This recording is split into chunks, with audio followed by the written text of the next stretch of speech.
মানুষ বিচার পায় না, ঘুষের রমরমা বাণিজ্য হয়, বিচারপতিরা ঘুষ খায়। বলবেন তার কোন প্রমাণ আপনার কাছে আছে? হাজার প্রমাণ আছে। সর্বশেষ প্রমাণ হচ্ছে বিচারপতি শামসুদ্দিন চৌধুরী মানিক। তিনি বাংলাদেশ থেকে ভারতে পালাতে লেগেছিলেন, সিলেটের বর্ডারে জালে তিনি ধরা খেয়েছিলেন। আর যখন ঘুষ ফিরে এসেছে, জনগণ জিজ্ঞেস করেছিল আপনি এইভাবে একা একা পালাচ্ছেন, সাথে কোনো ব্যাগ বাটলাও নাই। উনি বলে যে ছিল তো, আপনার কোনো ব্যাগ তো দেখছি না। তাইলে যারা আমাকে নিয়ে এসেছিল তারা বোধহয় নিয়ে পালিয়ে গেছে, আমি পালাতে পারলাম না, তারা চলে গেল। লোকজন জিজ্ঞেস করলো ব্যাগের ভিতরে কি ছিল? কাপড় চোপড় কিছু ছিল, আর ৭৬ লক্ষ টাকা ছিল। আপনি ৭৬ লক্ষ টাকা পেলেন কোথায়? নিশ্চয়ই আপনি গোলাবাজি দলবাজি করতে গিয়ে এই টাকা অন্যায়ভাবে আপনার পকেটে ঢুকেছে। নিশ্চয়ই আপনি যখন বিচার করেছেন তখন সেই টাকা এখানে এসেছে, কারণ আপনার অ্যাকাউন্টে আপনি যখন অবসরে গিয়েছেন তখন অবসরের যত সুযোগ সুবিধা পেয়েছেন আমরা ইতিমধ্যে চেক করেছি, সেটা আপনার অ্যাকাউন্টে জমা আছে। এই যে বকরা টাকাটা আসলে যখন আপনি ছিলেন তখন বৈধ টাকাও নিয়েছেন, আবার অবৈধ টাকাও নিয়েছেন। আমরা এমন বিচার নিশ্চিত করতে চাই যেখানে কোনো বিচারক, রাষ্ট্রের কোনো কর্মকর্তা, কোনো কর্মচারী তারা ঘুষের দিকে হাত বাড়াতে আমার দুঃসাহস দেখাবে না। যদি কেউ হাত বাড়ায় তার সেই হাত ভেঙ্গে অবশ করে দেওয়া হবে। ঘুষের দিন শেষ। এখন বলবেন অল্প বেতনে বাঁচবো কেমনে? হ্যাঁ, ইয়েস, এই মানবিক বিবেচনা সরকারকে নিতে হবে। আমার ডান দিকে সম্ভবত আপনারা ফায়ার সার্ভিসের লোক, এইদিকে পুলিশের লোক আমি দেখে এসেছি, অন্য বাহিনীর লোকেদেরকেও দেখেছি। তারা অনেকে যে বেতন পান তাই দিয়ে সম্মানজনকভাবে জীবন চলা সম্ভব নয়।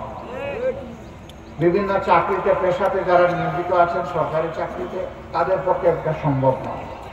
তখন মানবিক সরকারকে মানবিক বিবেচনায় নিয়ে তারা যাতে সম্মানের সাথে নিজ নিজ অবস্থানের আলোকে বেঁচে থাকতে পারেন সুন্দরভাবে, তা নিশ্চিত করতে হবে।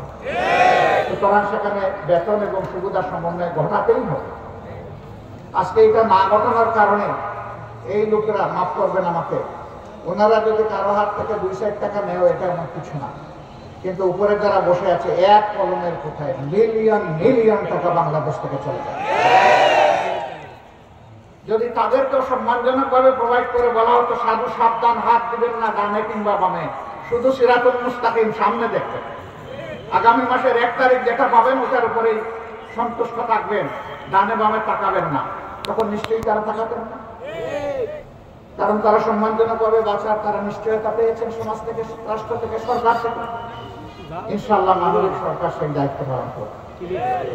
এইভাবে আমরা একটা সমন্বিত বাংলাদেশ গড়ে তুলতে চাই, যে কোথাও দুঃশাসন হবে না, দুর্নীতিও চলবে না।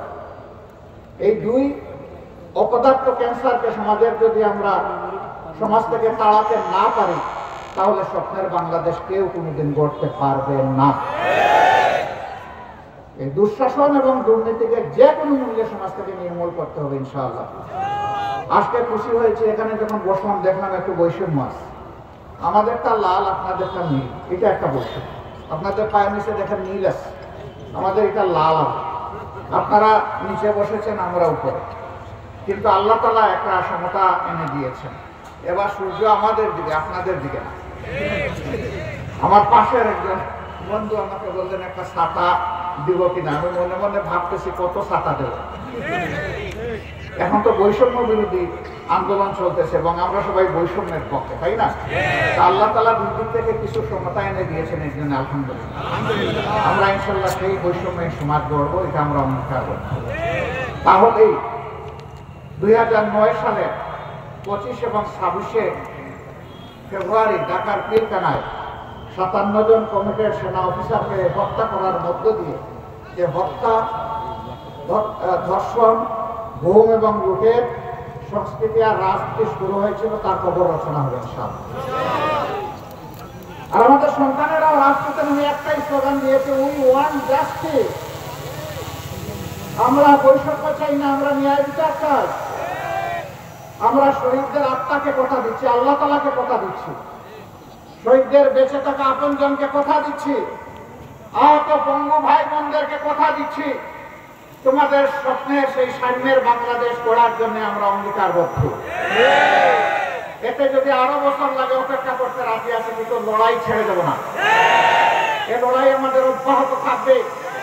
এই লড়াইয়ে ইনশাআল্লাহ এবার জনগণকে আমরা পাশে পাবো, কারণ ইতিমধ্যে জনগণ জানান দিয়েছে যে আমরা চাঁদাবাজ মুক্ত, দখলদার মুক্ত, বৈষম্য মুক্ত, ন্যায় এবং সাম্যের একটি বাংলাদেশ চাই। আমরা আপনাদেরকে কথা দিচ্ছি, অতীতে আমরা চাঁদাবাজি করি না, এখন আমরা করছি না, ভবিষ্যতে ইনশাআল্লাহ আমরা করবো না। নিজেরা যখন চাঁদাবাজি করবো না, যদি আল্লাহ তাআলা আমাদেরকে এই দেশ পরিচালনার সুযোগ দেন, কাউকে চাঁদাবাজি করতে দেব না। আমরা কোন জায়গায় দখল বাণিজ্য চালাই না এবং কাউকে আগামীতে অবৈধ দখল বাণিজ্য চালাতে দেওয়া হবে না। আমরা মানুষকে ভিন্ন চোখে দেখি না। 19 সালে সম্ভবত প্রথম আলোর একটা রিপোর্ট আমার দৃষ্টি আকর্ষণ করলো, কিরণবালার বয়স কত হলে তিনি একটি বয়স্ক ভাতার কার্ড পাবেন। কৌতূহল নিয়ে আমি রিপোর্টটা পড়লাম, দেখলাম যে এই মহিলার বয়স 108 বছর সেখানে লেখা হয়েছে। আমি ভাবলাম যে 65 হলেই তো ওনার পাওয়ার কথা, তাহলে উনি পাচ্ছেন না। আমি মাগুরাবাসী, ওনার বাড়ি দেখলাম শ্রীপুর, আমি যদি ভুল করে না থাকি, কিরণবালা শ্রীপুর ওনার বাড়ি। আমি বললাম যে যান, ওনার বাড়িতে যান, খবরটা নেই, বিষয়টা সত্য কিনা। তারা আমাকে জানালেন হ্যাঁ বিষয় সত্য। আমি বললাম ওনার ঘর দুয়ার কেমন দেখেছে, বললেন যে 20-10 বিপুল সংখ্যক মানুষের ঘর, তারা সম্মানের সাথে বসবাস করার মতো এটা উপযোগী নয়। আমি বললাম যে এই গ্রামের সবচেয়ে উন্নত মানের যে ঘর আছে, সেই সমপরিমাণ মানের একটা ঘর আপনারা বানান। এই ঘর যখন সম্পন্ন হবে ঘরের কাজ, তখন আমি দেখতে আসবো এবং তাদের দোয়া নিতে আসবো। অ্যাকর্ডিংলি আমি আসলাম। আসার পরে কিরণবালা একটা সাদা ধবধবা শাড়ি পরে আসলেন, তার সাথে প্রায় সমবয়স্ক আরেকজন আসলেন। আমি প্রথমে ভেবেছি দুজন বুঝে আপন বোন, ছোট বোন বড় বোন করে, তারা পাশাপাশি বসেছেন। আমি জিজ্ঞেস করলাম যে আপনাদের কার কি পরিচয়। কিরণবালা তখন বললেন যে আমি কিরণবালা আর এ আমার মেয়ে। মানে মেয়ের বয়সটা ওই মধ্যে, তিনি অত্যন্ত বয়স্ক হয়ে গিয়েছেন। সম্ভবত তারা বলেছিলেন মেয়ের বয়স 94 বছর, তাও 100-র কাছাকাছি। তাদের হাতে ঘরের চাবি তুলে দেওয়ার পরে জিজ্ঞেস করলাম যে আপনাদের পেশা কি দিয়ে আপনাদের সংসার ছিল। তো তার একজন নাতনি জামাই ছিল, উনিও তাদের সাথে থাকতেন। তো নাতনি জামাইয়ের ছেলে, সে একটা কাজ করে আর নাতনি জামাই একটা কাজ করে। ছেলে একটা চাকরি করে, আমি বললাম ওকে, তার চাকরি ছিল।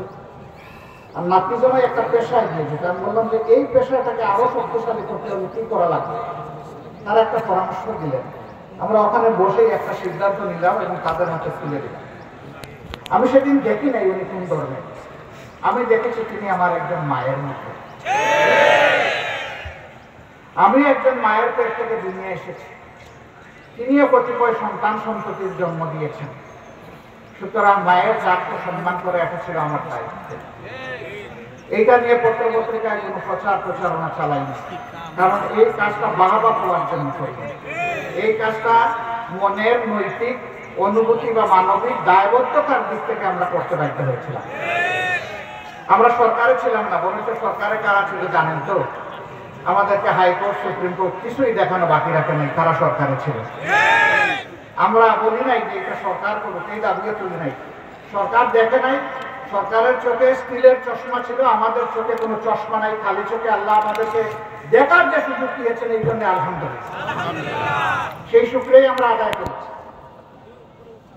আপনারা আরো শুনেছেন যে একবার কক্সবাজারে একটা বৌদ্ধ উপাসনায় যাওয়ার সময় 8 জন মানুষ একই পরিবারের, তারা দুর্ঘটনায় নিহত হন। আমরা কক্সবাজারের সংগঠনকে বললাম চলে যান, এই আমাদের সামর্থ্য, তাদের হাতে পৌঁছে দেন, আর তাদেরকে বলেন যে আমরা আছি তাদের সাথে।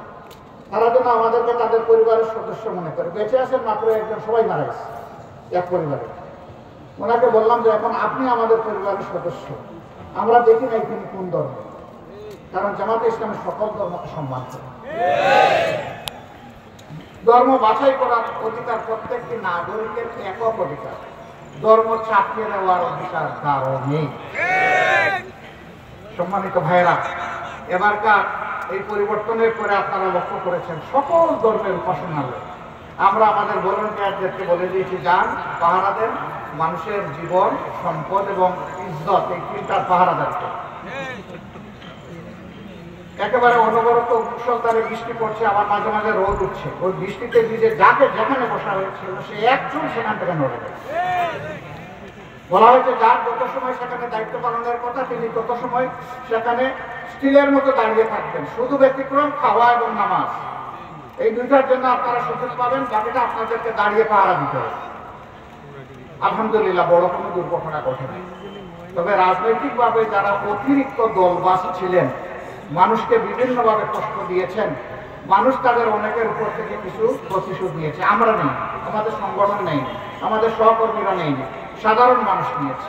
তারা যেহেতু মানুষকে কষ্ট দিয়েছে, এই প্রতিশোধ নেওয়ার সময় তারা দেখে নাই কে কোন ধর্মের, দেখেছে যে তিনি একজন জালেম ছিলেন।